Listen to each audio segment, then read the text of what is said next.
ढसाळ्यांनी चिपळूण तालुक्याची जबाबदारी घेतलेली, ते जबाबदारी पार पडत असताना जयंत शेठ असतील, रमेशराव असतील, दादा साळवे असतील, ही सगळी मंडळी सूर्यकांत घेतले असतील, आज ते तिकडे स्पर्धा असल्यामुळे आले नाही, ही सगळी मंडळी काम करतात. शहरामध्ये मिलिंद शेठच्या नेतृत्वाखाली ते तिथे काम करतात. आदितीताई असेल, गुजराताई असेल, आमच्या जाधवताई असतील किंवा असतील, ही सर्व महिला भगिनी तिथे काम करतात. येणारी निवडणूक नगर परिषदेची तुमच्या आमच्या दृष्टीने अतिशय महत्त्वाची. काही घरोघरी नगर परिषदेमध्ये राष्ट्रवादी काँग्रेस पक्षाचा झेंडा फडकवायचा असेल, आपल्या नगराध्यक्ष नगरसेवक मिळवायचे असतील तर आतापासून शहरातल्या लोकांनी पण तेवढ्याच ताकदीने काम करा. आपण शहरामध्ये आढळले अजितदादांच्या नेतृत्वाखाली आणि वेगवेगळ्या आपल्या मंत्र्यांचा मालिकताई असतील, आपले मुंडे साहेब असतील किंवा अन्य मंत्री असतील, या सगळ्यांच्या मदतीने शहरामध्ये जवळजवळ 300 कोटीची कामं आपण करू शकतो. आज आपल्या हे सगळे पहिले वाचलेले उपाध्यक्ष आहेत सगळे. महेंद्र कापरे युवा सेनेचा प्रमुख आहे, तोही आज प्रवेश करतो. मारुतीलाल हे आदरणीय तटकरे साहेबांच्या मतदारसंघातले निर्वाळ गावागावचे विविध कार्यकारी सोसायटीचे सदस्य आहेत. त्याचबरोबर बंडू चव्हाण साहेब गोंडे मध्ये गोंडे गावातले बंडू चव्हाण आणि महिला भगिनी आमच्या सगळ्या प्रवेश करत आहेत. जगदीश कांबळे यांनी शिक्षक म्हणून अतिशय चांगलं काम केलेलं आहे आणि मागासवर्गीय समाजामध्ये एक चांगला घटक म्हणून काम करत आहे. त्यांनी देखील इच्छा व्यक्त केली की मला पक्षामध्ये येऊन जिल्ह्यामध्ये देखील काम करायची माझी इच्छा आहे. त्या कांबळे साहेब सरांचं पण मनापासून अभिनंदन करतो. आशिष जयपाल कांबळे देखील आहेत, त्याचबरोबर जयपाल भीमराव कांबळे देखील प्रवेश करतात.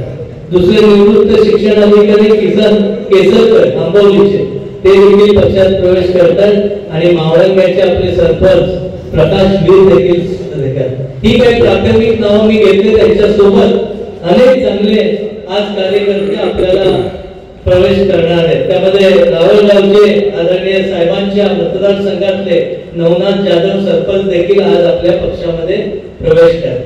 यानंतर देखील अनेक लोकांचे प्रवेश होणार.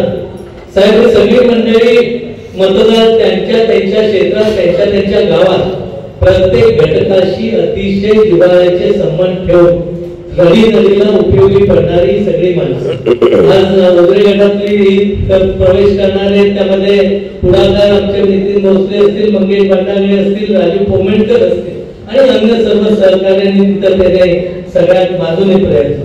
माझी एवढीच इच्छा आहे की प्रवेश करत असताना आपला मान सन्मान राखण्याचा आमच्या सर्वांकडून निश्चित प्रयत्न. माझ्या जुन्या सहकार्याने एवढंच सांगणे की नवे आले म्हणून काय लगेच काय तुम्ही हा आला का आला या बाबतीत विचार करण्याची गरज नाही. कारण शेवटी पक्ष संघटना वाढवायची असेल तर काही नव्या चांगल्या सहकार्यांना देखील सोबत घेऊन काम करण्याची भूमिका आदरणीय अजितदादा आणि कुठेतरी थोडं तो घेऊन आपल्याला पुढे जायचं. आज इथं आम्ही पंकज साळवीचा प्रवेश करत असताना निलेश खापरेचं मला इथं मनापासून अभिनंदन करायला असं वाटतं.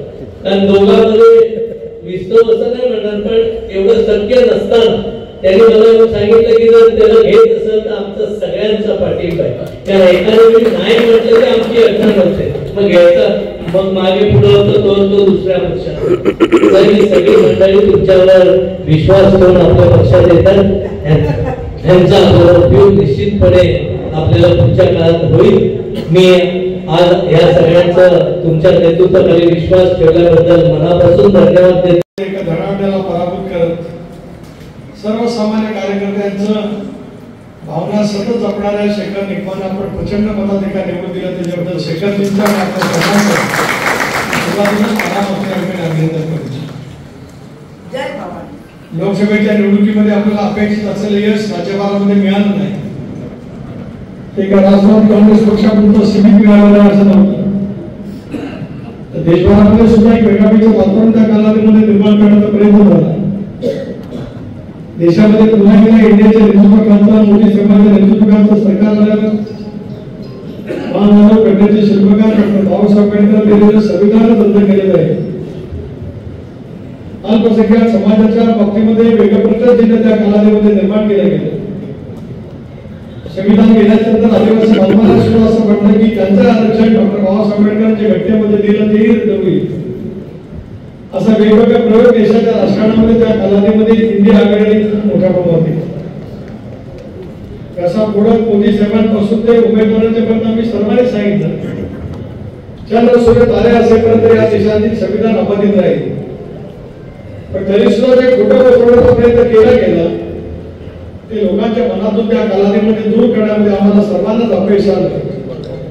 आणि मग राज्यामध्ये 48 जागांच्या पैकी केवळ 17 जागांच्या मध्ये आपण यश मिळवू शकलो आणि उरलेल्या जागांच्या वरती महाविकास आघाडीने त्या ठिकाणी यश मोठ्या प्रमाणात केलं. सुदैवाने कोकणात मुंबईसह प्रामुख्याने रत्नागिरी लोकसभा मतदारसंघ असेल, रायगड रत्नागिरी लोकसभा मतदारसंघ असेल, पलीकडचा बाबळ ज्यामध्ये रायगडचे 3 विधानसभा मतदारसंघ असतील, कल्याणचा असेल, ठाण्याचा असेल, पालघरचाही असेल, मुंबईमध्ये 2 मतदारसंघ 3 मतदारसंघ असतील. या ठिकाणी मात्र इंडियाला महाविकास आघाडीपेक्षा चांगले यश त्या ठिकाणी मिळाले. परंतु विदर्भ, मराठवाडा, पश्चिम महाराष्ट्र, उत्तर महाराष्ट्र या ठिकाणी मात्र मोठ्या प्रमाणात अपयशाला एनडीए म्हणून महाविकास आघाडी म्हणून आपल्याला सामोरं जावं. राष्ट्रवादी काँग्रेस पक्षाने सुद्धा 4 जागा उभ्या केल्या होत्या. बारामती, शिरूर, धाराशिव आणि रायगड लोकसभा मतदारसंघ पैकी 3 जागांच्या वरती दुर्दैवाने आपल्याला अपयश आलं. आणि रायगड रत्नागिरी लोकसभा मतदारसंघामध्ये मात्र जनतेने पुन्हा एकदा विश्वास दाखवला. 19 सालापेक्षा 50,000 मतं जास्त म्हणजे 83,000चे मताधिकारी मला लोकसभेमध्ये निर्वाचित केलं. त्यालाही भूमिका परंतु राज्यातली स्थिती पाहिल्याच्या नंतर महाविकास आघाडी तर आकार छेंड झाल्यासारखं वाटलं.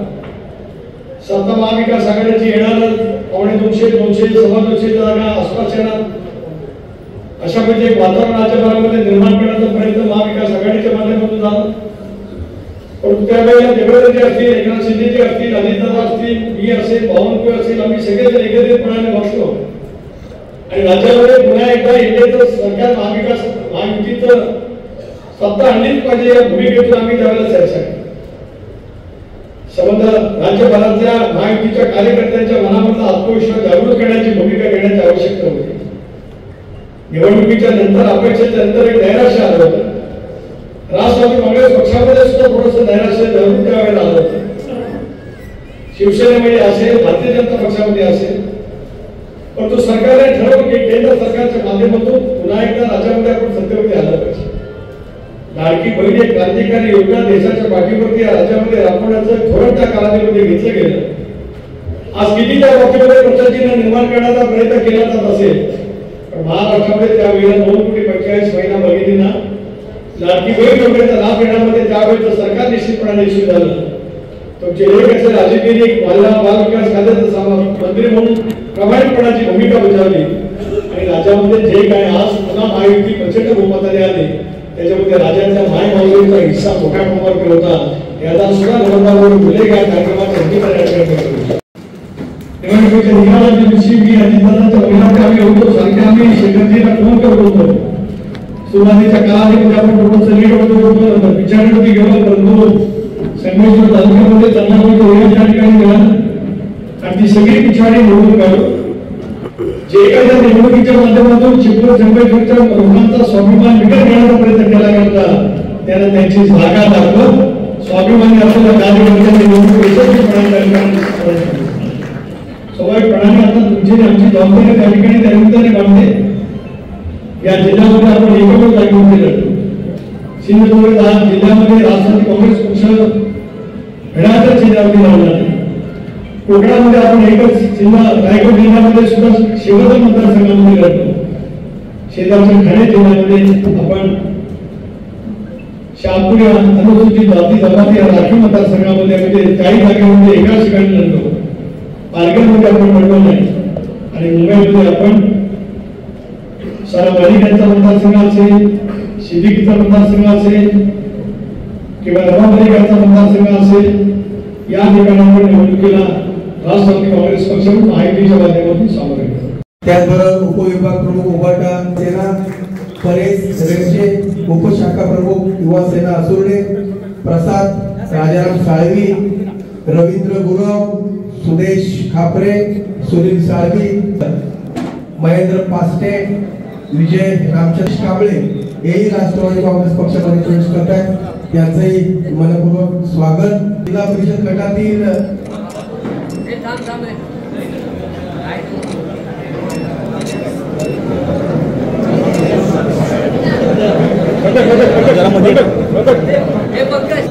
सौ अरुणा संतोष अणेराव, माजी सरपंच संतोष केशव अणेराव हे सुद्धा राष्ट्रवादी काँग्रेस पक्षामध्ये प्रवेश करतात। जे प्रवेश करणारे ते कृपया व्यासपीठावर त्याच्या प्रवेश न करणारे कृपया थोडा वेळ थांबायचा आहे। साहेब सगळ्यांनाच भेटणार आहे। त्यांचे राष्ट्रवादी काँग्रेस पक्षामध्ये प्रवेश होतोय।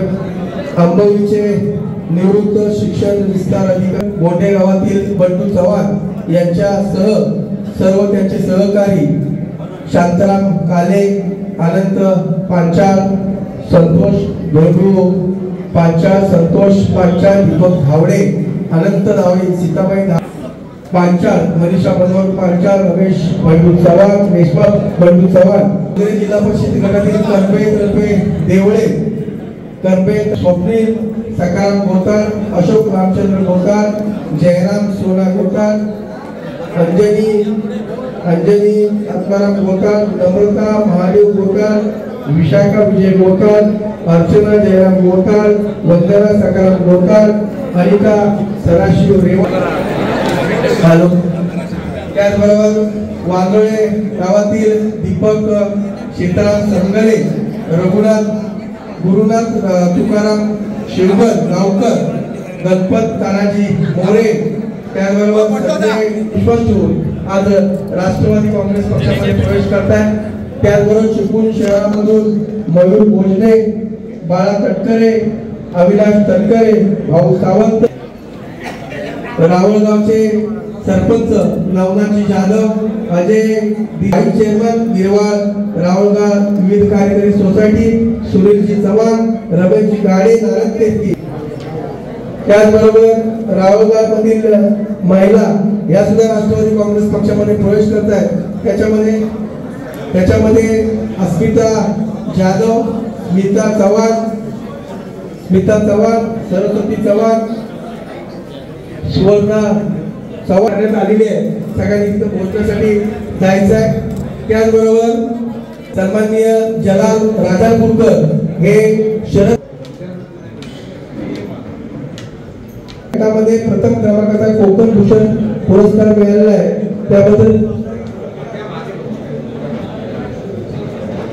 खासदार साहेबांच्या वतीने करण्यात येणार आहे।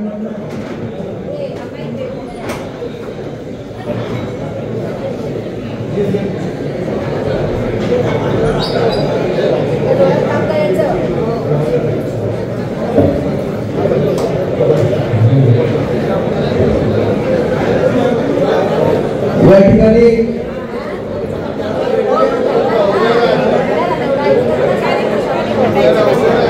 भालचंद्र काळू पाटील, किशोर